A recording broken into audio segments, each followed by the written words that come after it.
ನಿಮ್ಮ ತಲೆಯಲ್ಲಿ ಕೂಡ ಬಿಳಿ ಕೂದಲ ಸಮಸ್ಯೆ ಎಲ್ರಿಗಾದರೂ ಕೂಡ ಕಾಡ್ತಾನೇ ಇರುತ್ತೆ. ಅವರಿಗಾದರೂ ಕೂಡ ಅಲ್ಲಿ ಮಕ್ಕಳಿಗಾದರೂ ಕೂಡ ಅಲ್ಲಿ ಕೂದಲು ಉದುರುವಂಥ ಸಮಸ್ಯೆ ಅಲ್ಲಿ ಕೂದಲು ಜಾಸ್ತಿನೇ ಬೆಳೀತಾ ಇಲ್ಲ ಅಂದರೂ ಕೂಡ ನಮ್ಮ ಕೂದಲಿಗೆ ಏನೆಲ್ಲ ಹಚ್ಬೋದು ಅಂತ ತೋರಿಸ್ತೀನಿ. ನೀವೇನು ಮಾಡ್ತೀರಾ, ಕೆಮಿಕಲ್ ಇರುವಂಥ ಶಾಂಪೂಗಳಲ್ಲಿ ಕೆಮಿಕಲ್ ಇರುವಂಥ ಹೇರ್ ಪ್ಯಾಕ್ಗಳು ಎಲ್ಲನೂ ಕೂಡ ಬಳಸೋದ್ರಿಂದ ನಮ್ಮ ತಲೆಯಲ್ಲಿ ಜಾಸ್ತಿನೇ ಬಿಳಿ ಕೂದಲ ಸಮಸ್ಯೆ ಕೂಡ ಆಗುತ್ತೆ.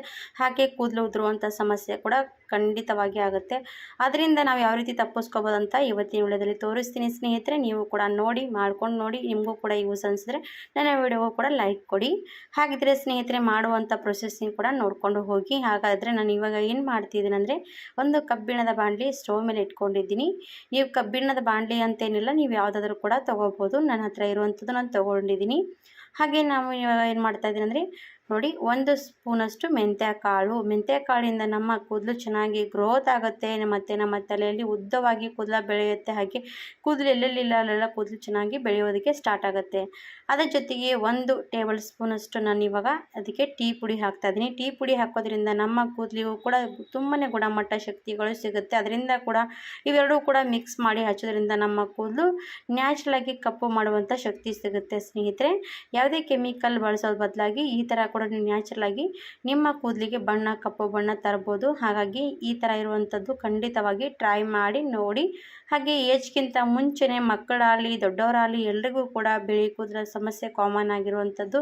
ಅದು ನಮ್ಮ ಶರೀರದಲ್ಲಿ ಏನಾದರೂ ಕಡಿಮೆ ಜಾಸ್ತಿ ಆದರೆ ಈ ರೀತಿ ಬಿಳಿ ಕೂದಲ ಸಮಸ್ಯೆ ಕಾಡ್ತಾ ಹೋಗುತ್ತೆ. ಹಾಗೆ ಥೈರಾಯ್ಡ್ ಸಮಸ್ಯೆ ಯಾರಿಗೆಲ್ಲ ಇರುತ್ತಲ್ಲ ಅವರಿಗೂ ಕೂಡ ಕೂದಲು ಉದುರುವಂಥ ಸಮಸ್ಯೆ ತುಂಬಾ ಕಾಮನ್ ಆಗಿರುವಂಥದ್ದು. ಅವರಿಗಾದರೂ ಕೂಡ ಈ ಥರ ಏನಾದರೂ ಟ್ರೈ ಮಾಡಿಬಿಟ್ರೆ ನಿಮ್ಮ ಕೂದಲು ಉದುರುವಂಥ ಸಮಸ್ಯೆ ಕಡಿಮೆ ಆಗುತ್ತೆ ಸ್ನೇಹಿತರೆ. ಯಾಕಂದರೆ ನಾನು ಕೂಡ ಅದರಿಂದನೇ ಇದ್ದೀನಿ, ಹಾಗಾಗಿ ನಾನು ಕೂಡ ಯೂಸ್ ಮಾಡ್ತಾ ಇರ್ತೀನಿ. ಅದಕ್ಕೋಸ್ಕರ ನನ್ನ ಕೂದಲು ಉದುರುವಂಥ ಸಮಸ್ಯೆ ಕಡಿಮೆ ಆಗಿರುವಂಥದ್ದು. ಹಾಗಾಗಿ ನೀವು ಕೂಡ ಈ ರೀತಿ ಟ್ರೈ ಮಾಡ್ಬೋದು. ಏನಪ್ಪ, ನಾವು ಕೂದಲು ಬಿಳಿ ಆದರೆ ಮಾತ್ರ ಹಚ್ಕೋಬೇಕಂತೇನಿಲ್ಲ. ಕೂದಲು ಬಿಳಿ ಇರಲಿ ಕಪ್ಪಿರಲಿ ಏನೇ ಇರಲಿ, ನಮ್ಮ ಕೂದಲಿನ ಸಮಸ್ಯೆ ಇದ್ದಾಗ ನಾವು ಇದೆಲ್ಲ ಕೂಡ ಯೂಸ್ ಮಾಡ್ಬೋದು. ಹಾಗಾಗಿ ಖಂಡಿತವಾಗಿ ನೀವು ಕೂಡ ಟ್ರೈ ಮಾಡ್ತಾ ಇರ್ಬೋದು ವೀಕ್ಷಕರೇ. ಹಾಗೆ ನೋಡಿ, ನಾನು ಈ ರೀತಿ ಚೆನ್ನಾಗಿ ಕೈ ಆಡಿಸ್ತಾನೆ ಇದ್ದೀನಿ. ಸ್ವಲ್ಪ ಕಪ್ಪು ಬಣ್ಣಕ್ಕೆ ತಿರುಗಬೇಕು. ಮೆಂತ್ಯ ಕಾಳು ಮತ್ತು ಟೀ ಪುಡಿ ಹಾಕಿರ್ತೀವಿ, ಅದೆರಡೂ ಕೂಡ ಚೆನ್ನಾಗಿ ಕಪ್ಪು ಬಣ್ಣಕ್ಕೆ ತಿರುಗಿದ ಮೇಲೆ ನಾವು ಇವಾಗ ಸ್ಟವ್ ಆಫ್ ಮಾಡಬೇಕಾಗುತ್ತೆ ಸ್ನೇಹಿತರೆ.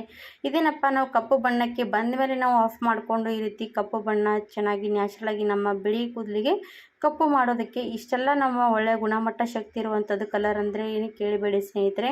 ಯಾವುದೇ ಕೆಮಿಕಲ್ ಇರುವಂಥ ಹೇರ್ ಪ್ಯಾಕ್ಗಳು ನಾವು ಏನು ಮಾಡ್ತೀವಿ, ತಂದು ಹಚ್ಕೊಂಡು ಬಿಡ್ತೀವಿ. ಹಚ್ಚೋದ್ರಿಂದ ನಮ್ಮ ಕೂದಲು ಕಡಿಮೆ ಬಿಳಿ ಕೂದಲದಲ್ಲಿ ಜಾಸ್ತಿ ಬಿಳಿ ಕೂದಲ ಸಮಸ್ಯೆ ಕಾಡ್ತಾ ಹೋಗುತ್ತೆ. ನಮಗೇನು ಅನಿಸುತ್ತೆ, ಇದು ಏನಪ್ಪ ಬಿಳಿ ಕೂದಲ ಸಮಸ್ಯೆಗೆ ನ್ಯಾಚುರಲ್ ಪರಿಹಾರ ಅಂತ ನೀವು ಅಂದ್ಕೊಳ್ತೀರ ಕೆಮಿಕಲ್ದು. ಅದೇನಿಲ್ಲಪ್ಪ ನೋಡಿ, ನಾವು ಯಾವುದೇ ಕೆಮಿಕಲ್ ಇರುವಂಥದ್ದು ಬಳಸೋದ್ರಿಂದ ನಮಗೆ ಜಾಸ್ತಿನೇ ಬಿಳಿ ಕೂದಲ ಸಮಸ್ಯೆ ಆಗುತ್ತೆ, ಹಾಗೆ ಹಾನಿ ಕೂಡ ಆಗುತ್ತೆ.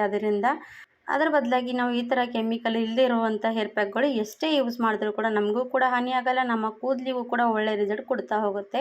ಇವಾಗ ನೋಡಿ, ಪೂರ್ತಿ ಕಪ್ಪು ಬಣ್ಣಕ್ಕೆ ಚೆನ್ನಾಗಿ ತಿರುಗಿದ ಮೇಲೆ ನಾನು ಇವಾಗ ಒಂದು ಬೌಲಲ್ಲಿ ತೆಕ್ಕೊಂಡಿದ್ದೀನಿ. ಆಮೇಲೆ ನಾನು ಇವಾಗ ಒಂದು ಕೊಟ್ಟೋ ಕಲ್ಲಲ್ಲಿ ಹಾಕ್ಕೊಂಡು ಚೆನ್ನಾಗಿ ಪುಡಿ ಮಾಡ್ಕೋಬೇಕಾಗತ್ತೆ. ನೀವು ಬೇಕಾದರೆ ಮಿಕ್ಸಿಯಲ್ಲಿ ಕೂಡ ಪುಡಿ ಮಾಡ್ಕೋಬೋದು. ನಿಮ್ಗೆ ಎರಡರಲ್ಲಿ ಯಾವುದು ಇಷ್ಟ ಆಗುತ್ತೆ ಅದರಲ್ಲಿ ನೀವು ಪುಡಿ ಮಾಡ್ಕೋಬೇಕು. ಪೂರ್ತಿ ಸಣ್ಣ ಪುಡಿ ಮಾಡ್ಕೊಳ್ಳಿ, ಸ್ವಲ್ಪ ಕೂಡ ತರ್ತರಿಯಾಗಿರಬಾರ್ದು. ಪೂರ್ತಿ ಪೌಡ್ರ್ ರೀತಿ ಪುಡಿ ಮಾಡ್ಕೋಬೇಕು. ಈ ಪೌಡ್ರನ್ನ ನೀವು ಏನಾದರೂ ರೆಡಿ ಮಾಡಿ ಇಟ್ಕೊಂಡ್ಬಿಟ್ರೆ ಸಾಕು. ನಿಮಗೆ ಎಷ್ಟು ದಿನಗಳ ಬೇಕಾದರೂ ಅಷ್ಟು ದಿನಗಳಿಗೆ ಯೂಸ್ ಮಾಡೋದಕ್ಕೆ ತುಂಬಾ ಒಳ್ಳೆಯದನ್ಬೋದು. ಹಾಗಾಗಿ ಖಂಡಿತವಾಗಿ ನೀವು ಕೂಡ ಬಳಸಿ ನೋಡಿ, ನಿಮಗೂ ಕೂಡ ಒಳ್ಳೆ ರಿಸಲ್ಟ್ ಸಿಕ್ಕಿದ ಮೇಲೆ ನನಗೆ ಕಮೆಂಟ್ಸ್ ಮೂಲಕ ತಿಳಿಸ್ಬೋದು. ಇವಾಗ ನೋಡಿ, ಪುಡಿಯಾಗಿ ಮಾಡ್ತಾಯಿದ್ದೀನಿ. ಚೆನ್ನಾಗಿ ಕುಟ್ಕೋಬೇಕಾಗತ್ತೆ. ಮಿಕ್ಸಿಯಲ್ಲಿ ಜಾಸ್ತಿ ಪುಡಿ ಆಗಲ್ಲ, ಅದಕ್ಕೋಸ್ಕರ ಈ ರೀತಿ ಮಾಡ್ತಾಯಿದ್ದೀನಿ. ನೋಡಿ, ಕುಟ್ತಾ ಇರೋವಂಥದ್ದು ಕಾಣಿಸ್ತಾ ಇರ್ಬೋದು, ಚೆನ್ನಾಗಿ ಪುಡಿ ಆಗ್ತಾ ಇರೋವಂಥದ್ದು. ನಾವು ಜಾಸ್ತಿ ಹೊತ್ತು ಹುರಿತೀವಲ್ವ, ಅದಕ್ಕೋಸ್ಕರ ನಮಗೆ ಪುಡಿಯಾಗಿ ಚೆನ್ನಾಗಿ ಬರುತ್ತೆ. ಹಾಗಾಗಿ ಎಷ್ಟು ಚೆನ್ನಾಗಿ ಪುಡಿ ಮಾಡ್ಕೋಬೇಕಂದ್ರೆ ಸಣ್ಣ ಪುಡಿ ಮಾಡ್ಕೋಬೇಕು. ಇವಾಗ ನಾನು 1-2 ಸೆಕೆಂಡ್ ಚೆನ್ನಾಗಿ ಕುಟ್ಕೊಂಡು ತೊಗೊಂಡೆ. ಪೂರ್ತಿ ಪುಡಿಯಾಗಿ ಆಗಿರುವಂಥದ್ದು. ಇವಾಗ ಏನು ಮಾಡಬೇಕಂತ ಹೇಳ್ತೀನಿ ನೋಡಿ. ಯಾರೆಲ್ಲ ನನ್ನ ವಿಡಿಯೋ ಪೂರ್ತಿಯಾಗಿ ನೋಡಿರ್ತಾರಲ್ಲ ಸ್ನೇಹಿತರೆ, ಅವರಿಗೆಲ್ಲರಿಗೂ ಕೂಡ ಅರ್ಥ ಆಗುತ್ತೆ. ಯಾರೆಲ್ಲ ಸ್ಕಿಪ್ ಮಾಡಿ ನೋಡಿರ್ತಾರೋ ಅವರಿಗೆಲ್ಲರಿಗೂ ಕೂಡ ಅರ್ಧದಷ್ಟೇ ಅರ್ಥ ಆಗಿರುತ್ತೆ. ಹಾಗಾಗಿ ಹೇಳ್ತಾ ಇರೋವಂಥದ್ದು ನೀವು ಕೂಡ ಟ್ರೈ ಮಾಡ್ಬೋದು. ಹಾಗೆ ಯಾರೆಲ್ಲ ಹೊಸದಾಗಿರೋರು ಪ್ಲೀಸ್ ನನ್ನ ಚಾನಲ್ಗೆ ಲೈಕ್ ಆ್ಯಂಡ್ ಸಬ್ಸ್ಕ್ರೈಬ್ ಕೊಡದೆ ಹೋಗಬೇಡಿ ಸ್ನೇಹಿತರೆ. ಇವಾಗ ನೋಡಿ, ಪೌಡ್ರ್ ರೆಡಿ ಆಯಿತು. ಒಂದು ಬೌಲಲ್ಲಿ ಹಾಕಿದ್ದೀನಿ. ಇವಾಗ ನೋಡಿ ಎಷ್ಟು ಚೆನ್ನಾಗಿ ಕಪ್ಪು ಬಣ್ಣ ಬಂದಿರೋಂಥ ಪೌಡ್ರ್ ನೋಡಿ. ನಾವು ಎಷ್ಟು ಕ್ವಾಂಟಿಟಿಯಲ್ಲಿ ಮಾಡ್ತೀವೋ ಅಷ್ಟು ಜಾಸ್ತಿ ಕಡಿಮೆ ಮಾಡ್ಕೊಳ್ಳೋದ್ರಿಂದ ನಮ್ಮ ಪೌಡ್ರ್ ಜಾಸ್ತಿ ಕೂಡ ಆಗುತ್ತೆ, ಕಡಿಮೆ ಕೂಡ ಆಗುತ್ತೆ.